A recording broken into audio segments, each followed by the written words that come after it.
Welcome back to the Leicester City Women's Wrap-Up Show here on Beyond the 90. It's another super special show. I've been saying that every show, but we've just been having so many great guests, and I'm very excited about this one. So, as usual, I have James with me. How are you, James? Really, really good. Thanks. Really excited about this guest. I know we've been trying to get Jade on for a while, so super excited. And we've got General Manager of Leicester Women, Jade Morgan here, like a celebrity, basically. How are you Hi. doing? I'm good, thanks. How are you? Yeah, I'm really good, thanks. Thanks for having me on. How are you both? Good, thank you. So just kind of like start things off for anyone that's like not familiar with what exactly a general manager does. Can you just kind of give us a bit of insight of what your role is over at the club? Yeah, I suppose in short, it's kind of just the overall all aspects of the club, not so much the on field, but kind of as soon as you step off the field, whether that's payroll or marketing or just player care. It's just all aspects, operational, finance. Yes, all aspects. Working with Russ, the head of women's football. We've got a good little tag team down here at Leicester. So yeah, it's just all aspects of the club, just making sure we're doing the right thing by the girls, by the staff, by the club, and just kind of continuing our sites for now, the WSL, and what can come with that. So yeah, all aspects of the club, I suppose. And you necessarily, because I was at the Women in Football webinar with you, and you're just so incredibly well spoken. Oh, So thank you. you kind of talking about how you don't really have, you didn't intend to get into football necessarily. You were not a player much, and we're gonna touch on that a bit later. Okay. But can you tell us a bit about like your journey getting into the role that you have? Because I feel like not having a background in football and ending up where you are, it's like that's amazing. Yeah, it's quite bizarre, really, because football, as part of the family, I was never really. Don't get me wrong, I love sport. I actually prefer netball. I really do enjoy playing netball. But when Holly, my sister, was playing football and Jonathan was in and around the environment, I was into dancing, singing, musical theatre. That was what my mum and I were doing, doing lots of shows, theatre shows, and that kind of stuff. And then when I decided to go to university, I decided to take the business route. And I studied international business and globalization at De Montfort University in Leicester. So yeah, so I've always liked musical theatre, but I thought, you know what, I really do enjoy business. I think that's one thing that I kind of bring to this role is kind of the business acumen, the strategic thinking, off the field stuff. But yeah, I've been in the energy industry, fast moving consumer goods, and then now I'm in the sports industry. So I've got an array of different industries. And it's just kind of in the last 5 years, I just kind of found myself, of course, I was in and around it because my family was in and around it. But I just kind of kept seeing how can I improve stuff off the field? How can I kind of implement stuff that kind of puts us in good stead for when we do enter into the women's championship or the WSL or beyond. And I think that's one thing that I've always thought in football is yes, it's very much on the field, but it was integral that we got all the stuff off the field right so that when Mhm. the opportunity arose, obviously the restrict of women's football in 2018, and when that happened, we were ready. We'd already prepared ourselves to enter into semi-professional football. So yeah, no, it's I haven't got a football wasn't my thing, but I couldn't think of anything else now. I thoroughly enjoy it. I thoroughly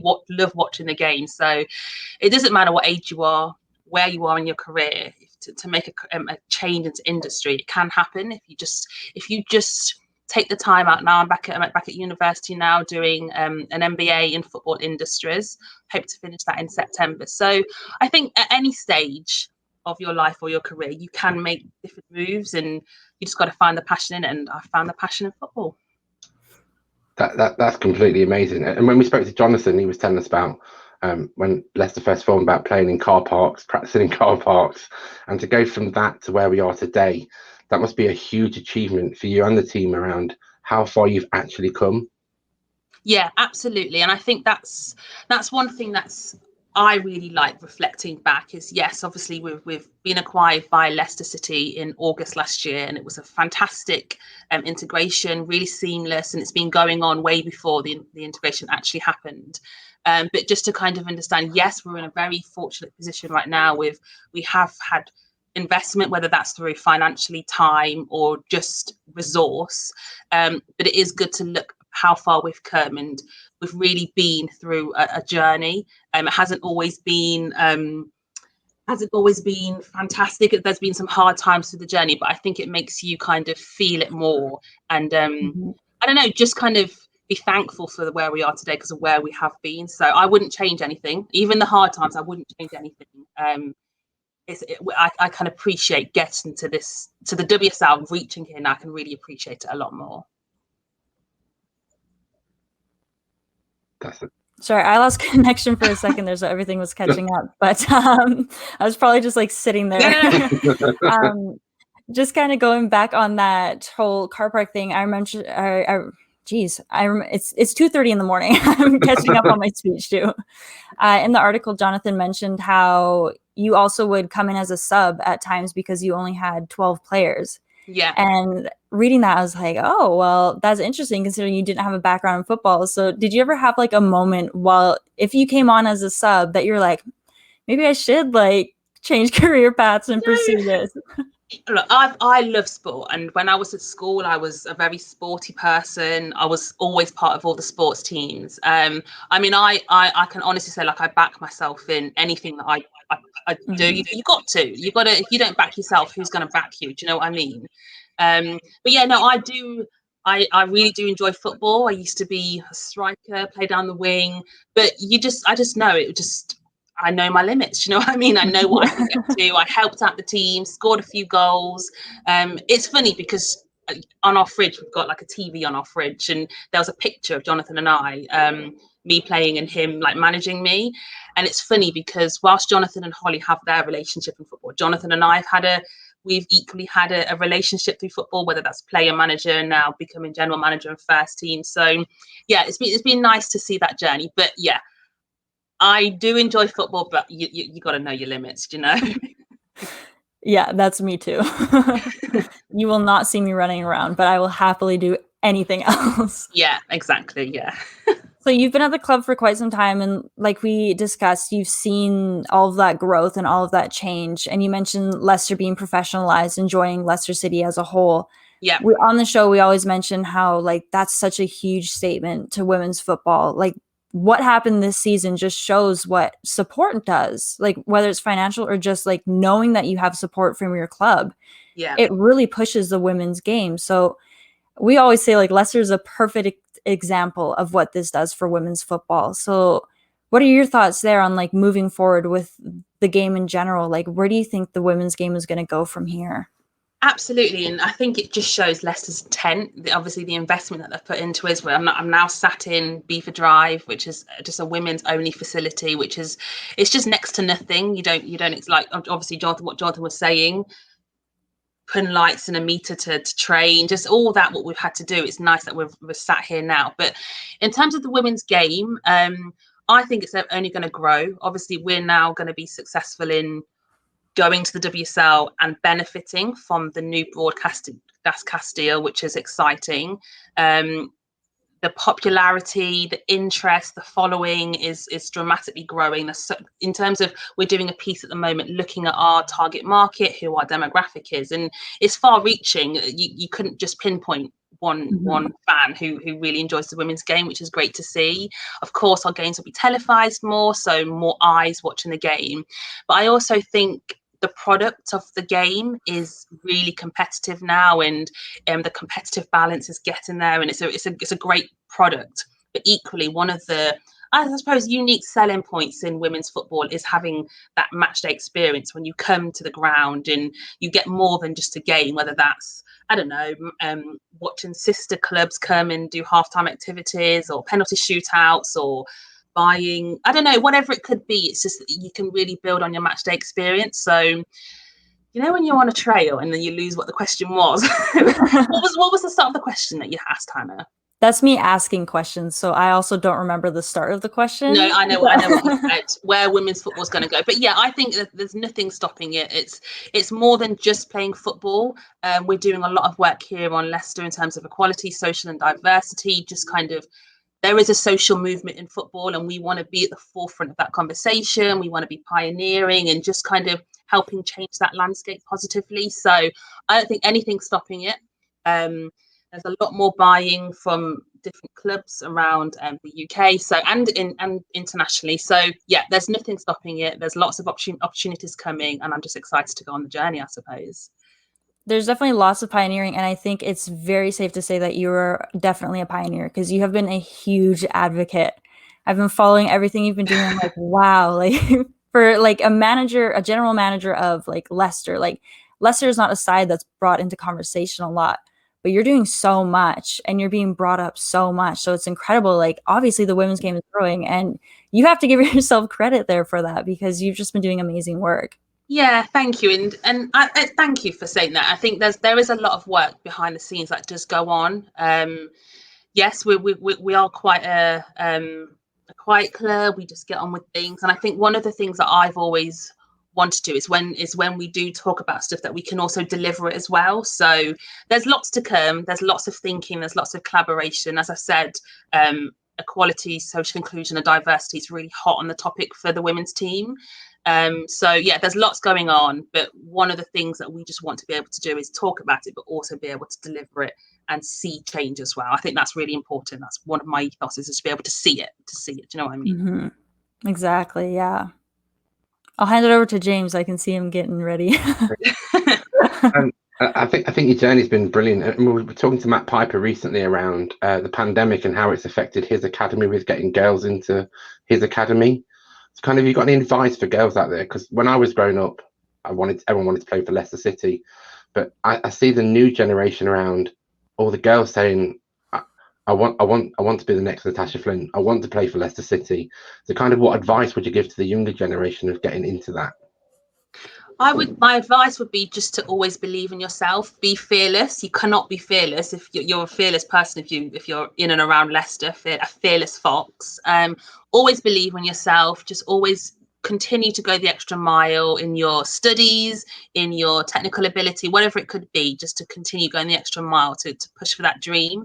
It's really heartwarming now that, I suppose this is the first year now that anybody in Leicester, Leicestershire, or the surrounding boroughs could now grasp a full-time contract with Leicester. You couldn't do that before. Obviously, in terms of our player pathway, some girls may have to go out of the city to be able to search for that first team contract. So yeah, I think it's now that there's that opportunity to get that contract. It's just to keep focused on your dream. Don't let anybody pull you back or dampen your spirits or your dreams. Just to go for it. But as long as you just keep going the extra mile in your studies and your technical ability, whatever it could be, just keep on track. You've given me so much advice as well. I know we've chatted a bit, and I was going to ask another question of what advice do you have for any women wanting to pursue a career, but you just covered it easily. Yeah. So yeah, no, you answered two questions in one. Yeah, no, I think it's just, you've just got to just keep striving. I mean, right now it's a really busy time for me right now. Obviously, I'm in university. I'm about to embark on this big journey going to the WSL. We're just closing off the season now. So, but I think it's just all about, for me, it's like making sure I've got good time management, but equally it's about finding that workplace balance as well. I'm so sorry, my laptop's about to die. Can I just quickly go get my laptop charger? Absolutely, yeah. Yeah.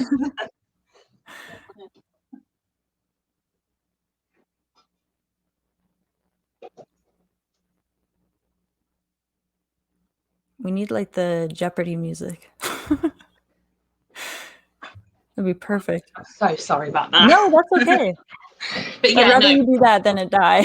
Yeah, exactly. One of the poignant things I would give is just making sure you get your work-life balance. You can drift and you can work but make sure that you do find that time for yourself, even if it's not socially. Just find it for yourself, be present in the moment, and just have some you time. That's one thing that I've learned, is just to make sure you find that work-life balance. I'm definitely learning that right now because I just completed all of my final exams like last week. So I'm like, okay, I'm gonna focus on me, gonna sit outside, gonna just relax, gonna take some me time. So especially now during COVID too, like that's just a huge thing that a lot of people tend to forget about. So it's good that you mentioned that. Yeah, and you have to, and even more so as a woman, you can be plagued with, oh, I'm getting older. Do I want to have children now? All those kind of things that we have to think about, the ticking time bomb that you have to think about. But I think it's important. Yes, you do have to think about it, but you just have to also remember just to remain present, remain doing your job, remain enjoying the environment that you're in, and just take some time out for you as well. That's one thing that I would give advice to. As a woman in your career, you got to just remember to look after yourself as well. Mm-hmm. I think I can echo them words as well, because I worked myself to the ground a few years ago and was quite ill from it. It's not good. So now I do take time. That work-life balance is a lot better than it used to be. So with regards to WSL next season, obviously that's a huge thing for the club. Me and Hannah are always talking about TV deals. I think the TV deal is massive. One of the main reasons for us fans, we've been trying to push the word out there, and it's been difficult for us because we can't get to see the matches obviously because of the pandemic. We can't really see the games until the highlights come out, so we've struggled a bit. And I think this TV deal is going to help the fans so much to be part of that match day kind of ethos that you spoke about around. It's not just a game, it's about the community, and people from Leicester understand that it's about the community. So I just wonder what your views were on the TV deal and us going up to the WSL. Yes, the TV deal, it's great to be able to watch more live games. I know on Twitter there's always, if we're not shown on the FA Player, there's lots of dialogue around, we want to watch the women's game, we want to watch the women's game, and rightly so. It's a great product to watch. Like, you should be wanting to see every game, and now you're going to be able to have that opportunity. Going into the WSL again, it's weird because we've just 5 years ago that it was our dream, it was our strategy to get there. Now we're here. Now we're kind of looking at everything, and we're about to embark on our next 5-year strategy of how that looks, how we want to compete, what type of team we want to be. But I think with the fans as well, since turning full-time, there is a lot of work that we want to do with you guys to sit down, collaborate. The men's team have a really good kind of network with their supporter groups. But now, after obviously COVID hit, so obviously we weren't able to, but it'd be really good that when it's safe and allowed to do so, that we can start to collaborate a little bit more, maybe consult with you guys, hear what you guys want from us, because the game, the product isn't just about the players playing those 90 minutes. It's everybody can have a piece of this pie. So yeah, I am looking forward to be able to meet you guys in person. Hannah, I don't know if you can come to the UK when it's safe to do so, but that's high on my list. It's just hearing from you guys, what do you want to see, because when we're creating it behind the scenes, we have to have your informed opinions supporting that as well. So it's exciting, and we want you all to come on this journey with the WSL with us as well. That's so awesome, because I've mentioned, I don't remember who it was we were talking to, but being an international fan and I felt like I'm just a part of the Leicester community, even though I'm so far away. And I've had people from the club reach out to me for like supporter stuff, saying, hey, we want to do this with you. And I feel like you don't see that at other clubs. Like, Leicester is so good at that. And it's just like amazing, because I'm like, I'm over here in Canada. I don't think I'm going to be recognized whatsoever. And then hearing you say stuff like that and hearing people from the club reaching out, it's like, that's just amazing. Like, I feel like I'm at like a second home in a way. Yeah, and it's weird. Even the players, they see it all. You created that. Was it the PlayStation game with Charlie and Tash? Yeah, that was me. Literally, Charlie was in my office the other day, and I showed it to her. She's like, "Oh my days, that's so cool, Jade!" Like, we do see it all, and I think that's one of the beauties in the women's game in terms of the tangible benefits of being able to reach us, to reach the players. It is a lot easier than the men's.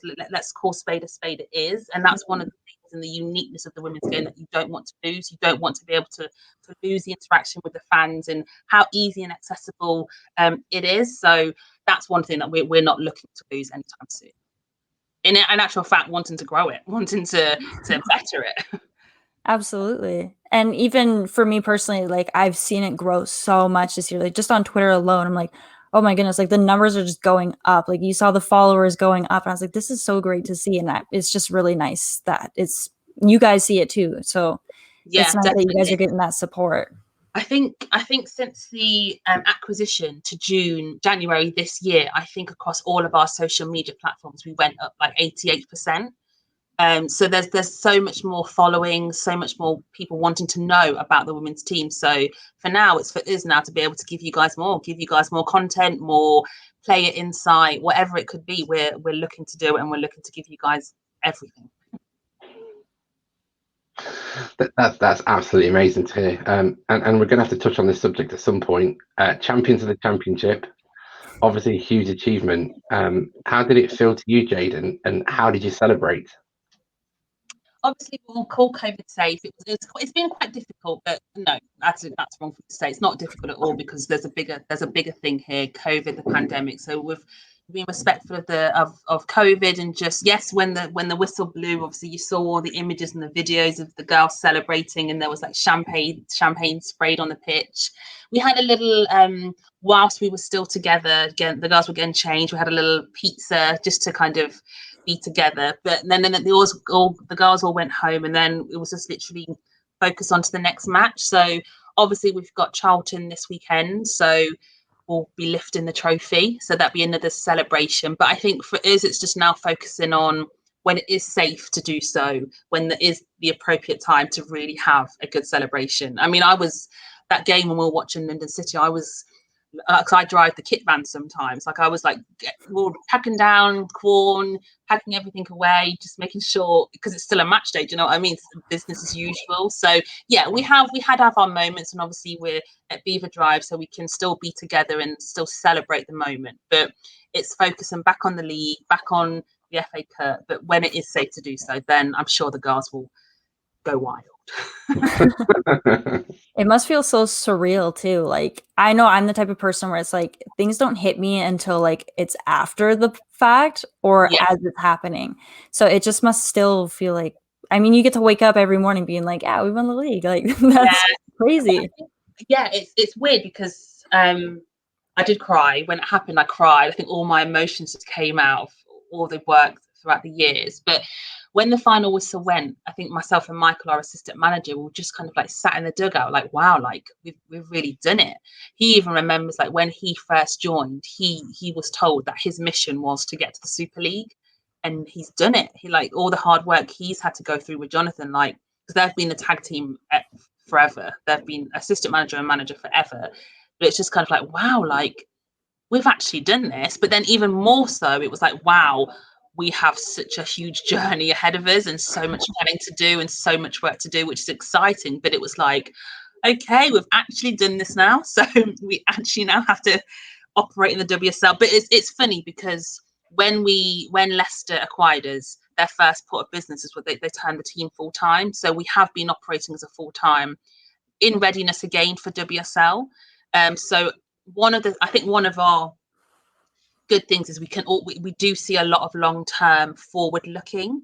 So going full time was like, yep, when we go to the WSL, we're going to be ready. There's not much changes that we need to do to be able to operate as a WSL team. So yeah, no, it's a fantastic feeling. The girls are still loving it, but there's lots of work to be done for the next 5-year vision, I suppose. And you mentioned this 5-year vision, and Jonathan mentioned it as well previously. And we heard it on the men's side from Vichai when he said, give me 3 years.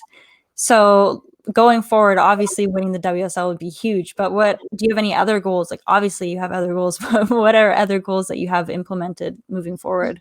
Yeah, so we can talk about the pitch side. Obviously we want to be a competitor in the WSL. We're not here just to make up the numbers. We're going to go and to compete in the WSL, whether that's 1 year, 2 year, 3 years, whether it's mid-table, it's to eventually win the WSL Champions League. Like, why settle for anything less? Do you know what I mean? It's in our progressive nature to want to keep striving for the next best thing. But then equally off the field, we are doing a lot of work in terms of our dual careers for our players, kind of the 360 view of a player. So it's not just about them playing. It's just kind of putting some structure and frameworks behind the scenes to kind of support our players and our staff as well. So yeah, there's lots of thinking, there's lots of collaboration being done at the moment, but there will be lots of plans put in place to kind of just support the whole women's piece. So yeah, watch the space. I'm excited. I mean, I'm excited to go to the WSL and hearing Champions League too. I'm like, whoa, like that's another thing I completely forgot about. I mean, why not? It's an opportunity. We've competed so far. I suppose the start of the championship, we lost 2-1 against Man City. we can compete with WSL. So we're not scared. We're not fearless when we go to the WSL. We're not there to make the numbers. We're there to be a sustainable, competitive team and represent our position. You know what I mean? Just represent ourselves. We always mention that 2-1 on here because we have people from like other WSL sides. I had someone message me being like, "Oh, I don't know, like you're just the championship side." I'm like, "Yeah, but like, they gave Man City a run for their money and Bristol City as well. Like you can't doubt them in any way." So I think they're already making statements to the WSL. Yeah, and even just before COVID hit, we obviously beat Reading 2-1 in the FA Cup. So look, next year is going to be it's going to be a competitive season, but we're excited, we're ready, we're getting everything in place now, the foundations are in place now, so we'll just go and compete and just do our thing. And I think it's really good to hear about you putting the infrastructure in place and then foundations in place. We see clubs in the men's and women's go to different leagues and they're not really prepared for it. But I think it's amazing what you're doing behind the scenes to making sure we are prepared. I think that's amazing on your part, Jade. So well done from me. Yeah, no, it's really important to me. Like I think it's important that working in women's football, like we understand the restraints that come with it, which we are breaking down barriers and we are making progressive movements, but there are still boundaries that we still have to face, that we still have to face. But it's for us as, I suppose, the management team to understand everything on and off the field and how can we provide the best environment, the best tools to be able to have any young female to excel in. And I think off the field for me, I think I'm going through my career. I'm going back to university, and I'm going through my paces. But it's just been able to give the female footballers that opportunities that when life after football, or even so during football, that they still have the opportunities and the options to do what they want to as well. So that's really important for me. I always say it's 360 of a player. It's just making sure that yes, whilst we are wanting to build a winning team, it's equally off the field we're building a winning team, and we're improving people socially, academically, in whatever capacity that we can, because we can do that. So why not really push that agenda? So yeah. And when we talked to Shannon, she mentioned like previously being at Coventry, she was working at Co-op. And then we asked her, what do you do in your free time? And she was like, well, I have so much free time now because I'm not having to work another job. So it shows what you guys are doing over there and how much you're providing for these players as well. And the fact that you have this whole mentality of, okay, let's focus on your like personal life as well. Let's make sure you have something as a backup. Because we hear a lot of professional players in the women's game saying like, I am in university or I am doing my coaching, because like it's not like the men's side. You aren't just able to do whatever afterwards. You have to have that backup plan. So I think it's really great that you're also incorporating that in there, because I feel like that's another thing you just don't really hear about. No, and I think this year, especially going full time, we've identified that the free time that players have, obviously we have to be conscientious that they do need their rest time. They need to not have any loading for that day. They just need to rest. But then it's also the flip side of it is, okay, so what can we do? Well, what do you want to do? Tell me what you want to do, and let's see what framework we can put in place to help and support you. So, but also it's wanting to kind of, even life after football, these are the coaches we've got, these are the players that we want to bring back into coaching our young girls of tomorrow. So yeah, there's lots to be done, and there's lots of conversations happening with players and staff and the club in a whole, but it's exciting. But it's my mission. It's my mission to really have that full 360 piece as a really good club to come to on and off the field. Great club to come to on and off the field. That's amazing, because it shows that you're not just working for the club, you're working for your players too. And I just think that's not something, like I said, you don't hear that often. It's not common. And that's amazing.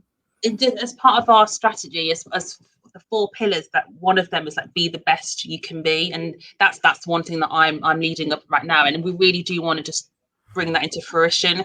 everybody can come here to be the best that they can be, and we're here to provide you with the environment, the tools, the resource to do so. So yeah, that's one thing that I'm very passionate about, and I just want to start bringing it into fruition, providing more deliverables now for the girls, and a solid framework. So if any new player was to come here, it's wow, look at their facilities, look at the team that we have, and the on the pitch stuff, but also, and equally off the field, look at what they're doing for me and look what I can tap into. So yeah, it's big picture thinking, but I don't think it's that big. I think it's easy to do. I think it's just, you just got to find the passion and the desire to do it for the people. So that's really key. Yeah, it's about the people here. It's providing the people, the staff, the players, the opportunity to grow and develop. So it's really enlightening to hear that, Jade. I do a lot of leadership training at work around how we develop all of our staff, and it's just amazing that because I think as fans we just see them as players, but it's great to see that you're developing them on and off the pitch, and I think it's just amazing to see. And any person that had the opportunity to play for Leicester City, I think it's a great selling point that you're developed on and off the pitch, and I think it's huge for everybody going forward, and it's an amazing ethos to have. Yeah, thank you. And I suppose just now, tomorrow, the staff are about to embark on the psychometric testing called Insights Discovery. So we've all had to fill out a questionnaire just to kind of understand who we are, how we communicate. It's just to kind of better build us as a staffing group. How do we want to communicate with each other on a good day and a bad day? Just to understand who you're working with, and we're going to roll it out to all of our players and new players that come in. Just so environment is very key, and you can't just provide an environment or fix an environment. You really have to develop and build on an environment. So yeah, I keep on saying there's lots of work, but there is just lots of different pockets of projects going on right now for the longer term thinking. So yeah, it's thank you. Yeah, there is lots more stuff off the field that's going on that hopefully that we can convey to you guys as well, and when we start to collaborate and consult with you as well. Oh, I think we lost you for a second there. Thank you so much for giving us this background insight. That's just really refreshing to hear. Like everything that we hear happening at Leicester, it's like that's so refreshing, because there's all this stuff in the news with all this Super League. It's like it feels like it's only about the money, and then we hear stuff from you and other clubs being like, this isn't okay and this is how players should be treated. It's honestly just so refreshing. So thank you. Yeah, and I think, yes, there's some elements to the men's game that we obviously want to share and want to learn from, but the women's team is their own entity. Like we're on our own journey. We've had our own struggles that we're now overcoming. So it's just focusing on our league domestically and internationally, and just continuing that social movement. There is a lot more togetherness, because we're all fighting for that same thing, that quality, that need just to. Yeah, just that need to continue to grow. So yeah, the women's team is I really do enjoy working in the women's team, because there's a real purpose and there's a real collective thought process of what we want to do. So yeah, it's exciting. Sorry, Hannah, over to you. Sorry, I keep freezing. So we're just going to kind of switch it up a bit. I'm not sure if James has any final thoughts, but we're going to switch it up and just kind of ask you some fun questions, because I know you've got stuff you have to do. So we'll just want to learn a bit more about you. So we'll start off. One question that we've been asking all of our guests is, if you could go anywhere in the world right now with COVID, where would you go? Oh, that's a good question. I think I would go back to Jamaica. Yay, you're the second one to say that. Yeah, my dad was born there. Obviously, I'm Jamaican, so yeah, I'd go back, just have some sunshine, just relax. I haven't been back for, I think it's over 10 years now. So yeah, I would go to Jamaica. The Caribbean is so popular on this channel. Everyone we've asked that has named a country in the Caribbean. I mean, that's fair. The blue seas and the sunshine. So yeah, I would go to Jamaica. Yeah, it's still snowing here, so I would too. Sorry, what was that? Sorry. I said it's still snowing here, so I would go there too. Oh, is it? Yeah. Well, we all need a trip. Yeah. I think Jamaica was my answer as well. Oh, was it? Yes. I think it was you and Shannon. Yeah. Jade, if you could watch one movie for the rest of your life, what would it be? You know, I said this to Holly the day that I wish some like series or movies, I wish that I could watch again to have that feeling of do you know what I mean? When you watch a movie, then you fall in love with it, and then you won't get that same emotion the second time round. Mm-hmm. Oh, this is a very hard question. I watched Dirty Dancing the other day, and I had that feeling. I wish I could watch this again. Just because it's recent, I would say Dirty Dancing, but don't hold me to that. It will change next week. I know. I haven't seen that one yet, so I'll have to watch it. No, I don't watch movies. I'm the worst. Are you? Yeah, no. I am same, but I've got a new TV for my bedroom, so I just thought, do you know what? I'm just going to watch a movie, relax, and Dirty Dancing came up. I thought, do you know what? I'm going to watch Dirty Dancing. Well, I recommend it, Hannah. I really do. Okay, perfect. I'll have to watch it. When Ashley came on the show, she recommended I watch Gogglebox. So I watched that, and I didn't realize the episodes were like 47 minutes long.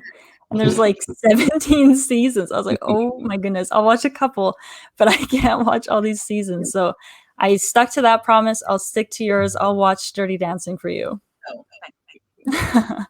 And then finally, you touched on this a bit earlier, but do you have any other hobbies or hidden talents? I suppose it's not hidden talent because I sing all day long around this training. So I'm an avid singer. I do like to sing. I like to dance. Other talents. Oh, I suppose like party tricks. Like I can roll my tongue. I can roll my tummy. They're just like party tricks. Another one, a party trick is I could shake my eyeballs. If we're going to get really into party tricks, I can shake my eyeballs, but that's it really. That's as much as What does that even mean? I know.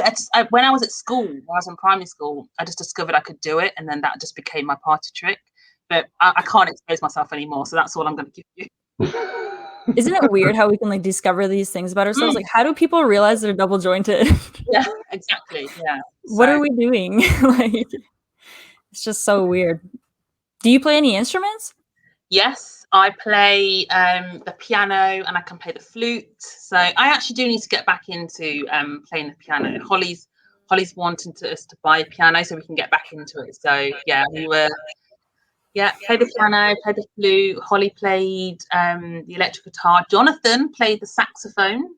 He's had his played the piano as well. So we were quite musically into our music when we were younger. So my mum still hates it that none of us went further in it, but we can get back into it. You don't remember, you don't forget it. So piano and the flute I used to play. You say that so casually, like the flute is so easy, but I tried picking up a flute once and I held it wrong and the person was like, you're holding this wrong. I was like, I'm not trying it. I already know how hard it is. I just remember I always wanted to play it. And so, but it was the piano was the main one because I think that's one thing that Holly and I, we did together. We used to go to our piano lessons together. After school. No, we did enjoy it. But then football came in and the rest is history, I suppose. I think people that play the piano are amazing. I think you need more fingers to play the piano. I think that's one of my when I turned 30 July last year, that was one of my bucket lists was to be able to learn a song and sing it at the same time. Holly can play she can play a couple of Alicia Keys songs. She's going to hate me for saying this, but she's not the best singer, so she doesn't have that side. There. But I would like to be able to play a song and sing at the same time. Maybe one day. That could be your next goal. That's perfect. Add it to your list of goals. Why not? I love how you mentioned how your parents wanted you to go further with that because I was also a musician growing up and that was my plan for university. I was going to study music. I told myself I was going to go to Juilliard when I was like 15. And then my mom was like, why did you switch completely into like anthropology? She's like, I don't even know what that is. I'm like, I don't really either, but I'm finishing it. So it seems like music just doesn't stick. Do you play any instruments? I play percussion, so I mostly play the drum kit, and then I also picked up the trombone because when I was in high school in jazz band, there's 2 of us drummers, right? And I was the only girl, so it was always the guys that were put on the drum set, and so I had to learn the trombone. But I can't read music, so when I was playing the trombone, I had to listen to everything, and then I just played it by ear. I was like, I can't do this. We should start a little band when you come over. We should, yeah. People just keep telling me things to do when I go over there. I'm like, okay, I'm like all these tours. I'm joining a band now. I'm gonna have to move in order to do all this stuff. Yeah. James, do you have any final thoughts? Sorry. Oh, sorry. No. Go ahead. Sorry. No, James, do you play any instruments? No, I used to play the guitar, but not pick one up in ages. Maybe that's what I should do, is get back into that. Yeah. Why Join not? the band.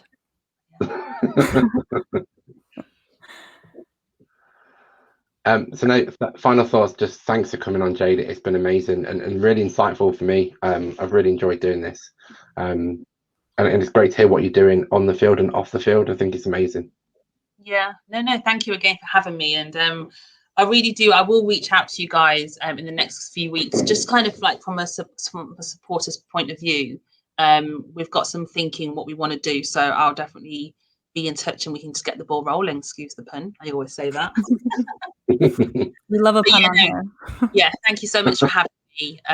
Make sure you tune in this weekend. We've obviously got Charlton. I think it's on the FA Player, so you'll be able to see the trophy lift, which will be good.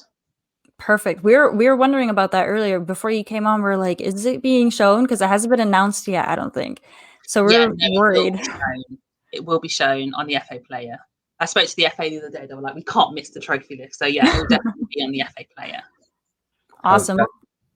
Sorry. I was going to say that's brilliant to hear, because we're in partnership with Joe from the Supporters Club as well, and we were having discussions last night of what should we do.